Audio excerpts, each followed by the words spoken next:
Hi hello welcome to Indian knowledge university.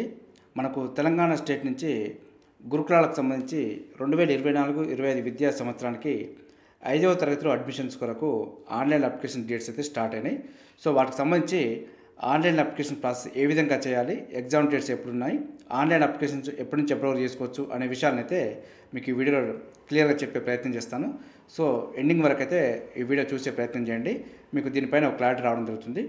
ఏ విధంగా ఈ సైట్ను open చేయాలి అనే విషయాన్ని చూసుకుంటే గూగుల్లో టీజీ సెట్ అని ఎంటర్ చేయాల్సి ఉంటుంది. టీజీ సెట్ అని ఎంటర్ చేసిన తర్వాత మనకి ఇక్కడ తెలంగాణ గురుకుల్ సెట్ 2023 అని రావడం జరుగుతుంది. సో tgset.cgg.gov.in ఇక్కడ అఫీషియల్ వెబ్సైటు మనకు సెంటర్ ఫర్ గుడ్ గవర్నెన్స్ అని చెప్పి రావడం జరుగుతుంది. ఇది మాత్రం మనం క్లిక్ చేయవలసి ఉంటుంది. ఇక్కడ క్లిక్ చేసిన తర్వాత ఈ విధంగా మనకు డెస్క్టాప్ రావడం జరుగుతుంది. సో ఇక్కడ నోటిఫికేషన్ అని చెప్పి ఇక్కడ క్లిక్ చేయగానే మనకు ఈ విధంగా అఫీషియల్ సైట్ అయితే ఓపెన్ అవ్వడం జరుగుతుంది. సో ఈ అఫీషియల్ వెబ్సైట్లో మాత్రమే మనం అప్లికేషన్ చేయవలసి ఉంటుంది. మనం అన్అఫీషియల్ వెబ్సైట్లో కనుక అప్లై చేసి ఉంటే మాత్రం అలాంటి ఫామ్స్ మనకు ఆల్ టికెట్ని అయితే ప్రొవైడ్ చేయవు. కాబట్టి చూసుకోవాలి 1-2 సార్లు అఫీషియల్ వెబ్సైటా కాదా అని. ఇది మనకు అఫీషియల్ వెబ్సైట్ ఈ విధంగా అయితే ఉంటుంది. సో ఇక్కడ మనం ఆన్లైన్ అప్లికేషన్స్ 2023 డిసెంబర్ 18 నుంచి 2024 జనవరి 6వ తేదీ వరకు అప్లై చేసుకోవచ్చు. ఇది మనకు పేమెంటు మరియు అప్లికేషన్ ఫామ్ రెండింటి కూడా ఒకటే డేట్లు అయితే ఇవ్వడం జరిగింది. మనకు ఎగ్జామ్ డేట్ వచ్చి 2024 ఫిబ్రవరి 11వ తారీఖు ఉదయం 11 గంటల నుంచి మధ్యాహ్నం 1 గంట వరకు, అంటే మనకు 2 గంటలు అయితే ఎగ్జామ్ కండక్ట్ చేయడం జరుగుతుంది. సో అప్లికేషన్ ప్రాసెస్ ఏ విధంగా ఉంటుంది చూసుకుంటే మొదట మనం ఆన్లైన్ పేమెంట్ చేయవలసి ఉంటుంది. సో ఆన్లైన్ పేమెంట్ చేసిన తర్వాతనే మనం ఆన్లైన్ అప్లికేషన్ ఫామ్ ఫిల్అప్ చేయవలసి ఉంటుంది. సో ఆన్లైన్ పేమెంట్ ఏ విధంగా చేయాలని చూసుకుంటే ఆన్లైన్ పేమెంట్ కోసం మనం ఇక్కడ క్లిక్ చేయాలి. ఇక్కడ క్లిక్ చేసిన తర్వాత మనకి ఇక్కడ అప్లికేషన్ ఫామ్ ఈ విధంగా ఓపెన్ అవుతుంది. ఇక్కడ మనకు 5th క్లాస్ అడ్మిషన్ కోసం అని చెప్పి మనకు సైట్లోనే మెన్షన్ చేయడం జరుగుతుంది. ఇక్కడ మనం 4th క్లాస్ ఏ డిస్ట్రిక్ట్లో చదివున్నామో 2023-24లో 4th క్లాస్ ఏ జిల్లాలో చదివున్నామో ఆ జిల్లాకు సంబంధించి ఇక్కడ సెలెక్ట్ చేసుకోవాల్సి ఉంటుంది.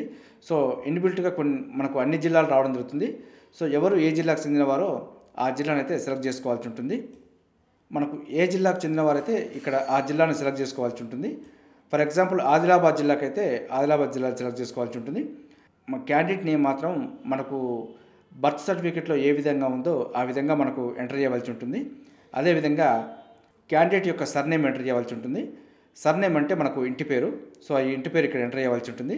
దాని తర్వాత మనకు క్యాండిడేట్ యొక్క నేము, ఈ రెండు కూడా మనకు బర్త్ సర్టిఫికేట్లో ఏ విధంగా ఉన్నాయో సేమ్ అదే విధంగా అప్లై చేయవలసి ఉంటుంది. వీటితో పాటు మనకి ఇక్కడ బాయ్ గర్ల్ అడుగుతుంది. సో దానికి సంబంధించి బాయ్ అయితే బాయ్, గర్ల్ అయితే గర్ల్ సెలెక్ట్ చేసుకోవాల్సి ఉంటుంది. దీని తర్వాత మనకి ఏ క్యాస్ట్కు చెందిన వారైతే ఆ క్యాస్ట్కు సంబంధించి సెలెక్ట్ చేసుకోవాల్సి ఉంటుంది. మనకు బీసీ మరియు ఎస్సీ ఎస్టీ ఓపెన్ కేటగిరీ ఈ విధంగా అయితే ఆప్షన్స్ అయితే రావడం జరుగుతుంది. వీటితో పాటు మనకు పేరెంట్ యొక్క మొబైల్ నెంబర్ ఎంటర్ చేయవలసి ఉంటుంది. ఈ మొబైల్ నెంబర్ ఎంటర్ చేసేటప్పుడు మాత్రం చాలా జాగ్రత్తగా ఎంటర్ చేయవలసి ఉంటుంది. ఎందుకంటే ఫర్దర్గా కమ్యూనికేషన్ కోసం మనకు ఈ మొబైల్ నెంబర్కే ఇన్ఫర్మేషన్ రావడం జరుగుతుంది. కాబట్టి పేరెంట్స్ లేదంటే మనకు దగ్గర వారు ఎవరైతే గార్డియన్ ఉంటారో వారికి యొక్క మొబైల్ నెంబర్ ఎంటర్ చేయవలసి ఉంటుంది. దీని తర్వాత మనం తెలంగాణ స్టేటా కాదని చెప్పడం జరుగుతుంది. తెలంగాణ స్టేట్ వాళ్ళైతే ఎస్ అని పెట్టాలి, తెలంగాణ స్టేట్ కాని వాళ్ళైతే నో అని పెట్టాలి. అదేవిధంగా 2023-24లో 4th క్లాస్ చదువుతున్నావా అని చెప్పి అడగడం జరుగుతుంది. చదువుతున్న వాళ్ళైతే ఎస్ అని పెట్టాలి, లేదంటే నో అని పెట్టాలి. ఇక్కడ మీరు రూరల్ క్యాండిడేట్స్ అయితే ఇన్కమ్ 1.5 lakhs బిలో ఉందని చెప్పి అడగడం జరుగుతుంది. ఉన్న వాళ్ళైతే ఎస్ అని పెట్టాలి, లేదంటే నో అని పెట్టాలి. అర్బన్ వాళ్ళైతే 2 lakhs ఇన్కమ్ లోపు ఉన్నదని చెప్పి అడగడం జరుగుతుంది. ఉన్న వాళ్ళైతే ఎస్ అని పెట్టాలి, లేదంటే నో అని పెట్టాలి. ఎవరైతే రెగ్యులర్గా చదువుతున్నారో వారు మాత్రమే దీనికి అప్లై చేసుకోవాల్సి ఉంటుంది. స్టడీయింగ్ గౌట్ లేదంటే గౌట్ ఎయిడెడ్ లేదంటే private schools are only eligible అనుతుంది. సో దానికి సంబంధించిన వారు కాబట్టి ఎస్ అని పెట్టాలి, లేదంటే నో అని పెట్టాలి. సో ఇందులో చదువుతున్న వారు కాబట్టి ఎస్ అని పెట్టండి. అమౌంట్ మాత్రం 100 రూపీస్ ఇన్బిల్ట్గా తీసుకుంటుంది. ఇక్కడ ఎంటర్ క్యాప్చర్ అయితే ఎంటర్ చేయవలసి ఉంటుంది. మనకు టెక్స్ట్ మెసేజ్ ఈ విధంగా అయితే అందరికీ ఈ విధంగానే ఉండదు. సో ఒక్కొక్కరికి ఒక్కో రకమైన టెక్స్ట్ క్యాప్చర్ వస్తుంది. సో కాబట్టి అప్లై చేసేటప్పుడు వారికి వచ్చిన టెక్స్ట్ని ఇక్కడ ఎంటర్ చేయవలసి ఉంటుంది. దీని తర్వాత మనకి ఇక్కడ డిక్లరేషన్ అడుగుతుంది. సో ఇక్కడ డిక్లరేషన్ దగ్గర టిక్ చేసిన తర్వాత మనకు సబ్మిట్ అని చెప్పి ఓకే చేయవలసి ఉంటుంది. దీంతో మనకు పేమెంట్ ప్రాసెస్ అనేది స్టార్ట్ అవుతుంది. సో దీని తర్వాత మనకి పేమెంట్ చేసుకోవాల్సి ఉంటుంది. మనకు డెబిట్ కార్డు కానీ క్రెడిట్ కార్డు కానీ నెట్ బ్యాంకింగ్ ద్వారా కానీ మనకు పేమెంట్ చేయాలి. ఇది ఈ పార్ట్ 2 పూర్తయిన తర్వాత మనకి ఆన్లైన్లో అప్లికేషన్ ఫామ్ ఫిలప్ చేయాల్సి ఉంటుంది. అది ఏ విధంగా ఫిలప్ చేయాలనే విషయాన్ని కూడా చూపిస్తాను మీకు ఒకసారి. మనకు పేమెంట్ అయిపోయిన తర్వాత ఆన్లైన్ అప్లికేషన్ ఫామ్ ఇక్కడ క్లిక్ చేయవలసి ఉంటుంది. సో ఇక్కడ ఆన్లైన్ అప్లికేషన్ ఫామ్ క్లిక్ చేసిన తర్వాత మనకు ఈ విధంగా రావడం జరుగుతుంది. పేమెంట్ చేసిన తర్వాత మనకు జనరల్ నెంబర్ అనేది మొబైల్ నెంబర్ రావడం జరుగుతుంది. సో ఇక్కడ జనరల్ నెంబర్ ఎంటర్ చేయాల్సి ఉంటుంది. దాని తర్వాత మనకు డేట్ ఆఫ్ పేమెంట్ అడుగుతుంది. మనం ఏ రోజు పేమెంట్ చేసామనే దాన్ని. సో ఇక్కడ పేమెంట్ డేట్ వేయాలి. డేట్ ఇచ్చిన తర్వాత మనకు డేట్ ఆఫ్ బర్త్ ఎంటర్ చేయాలి. డేట్ ఆఫ్ బర్త్ ఎంటర్ చేసిన తర్వాత ఇక్కడ మనం ఫోటో అప్లోడ్ చేయవలసి ఉంటుంది. ఫోటో విత్ సిగ్నేచర్ రెండింటిని ఒకేసారి మనం ఒక వైట్ పేపర్ మీద ఫోటో దాని కింద సిగ్నేచర్ పెట్టి దాన్ని స్కాన్ చేసి ఫోటోని అయితే అప్లోడ్ చేయవలసి ఉంటుంది. ఫోటో అప్లోడ్ చేసేటప్పుడు మాత్రము 50 KB బిలో ఉంటాడు చూసుకోవాలి. ఫోటో విత్ సిగ్నేచర్ రెండు కలిపి మనం అప్లోడ్ చేయవలసి ఉంటుంది. సపరేట్గా అయితే అవకాశం లేదు. కాబట్టి ఫోటో ఒక వైట్ పేపర్ మీద ఫోటో అతికిచ్చి దాని కింద సిగ్నేచర్ పెట్టి రెండింటిని కలిపి స్కాన్ చేసి మనం అప్లోడ్ చేయవలసి ఉంటుంది. ఈ విషయాన్ని అయితే గుర్తుపెట్టుకోవాలి. ఇది మనకు 50 KB బిలో ఉంటాడు చూసుకొని అప్లోడ్ చేయాల్సి ఉంటుంది. అప్లోడ్ చేసిన తర్వాత మనకి ఇక్కడ డిక్లరేషన్ చెప్పి మనకు టిక్ బాక్స్ అయితే రావడం జరుగుతుంది. సో అప్లోడ్ చేసిన తర్వాత మనకి ఇక్కడ టిక్ బాక్స్ని క్లిక్ చేయాలి.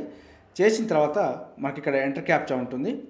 సో ఇక్కడ మనకు ఎంటర్ క్యాప్చా ఎంటర్ చేసిన తర్వాత మనం నెక్స్ట్ అనగానే మనకు ఆన్లైన్ అప్లికేషన్ ఫామ్ అయితే మనం సబ్మిషన్ అయితే కంటిన్యూ అవుతుంటుంది.